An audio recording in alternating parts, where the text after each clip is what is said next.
This is a land that has pivots. Last week we had siphon tubes so you got a dike here and a dike there, and then you set the tube into the ditch right here. There's no dikes on this ground. You can tell that it's got a pivot.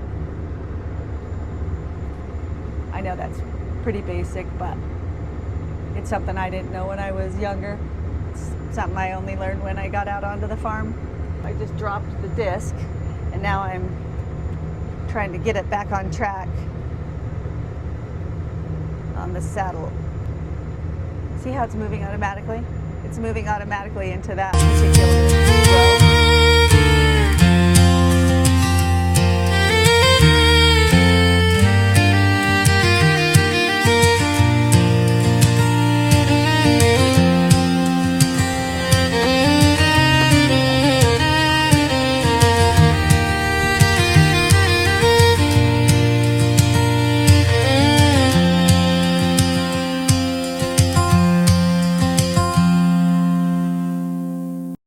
This is a land that has pivots. Last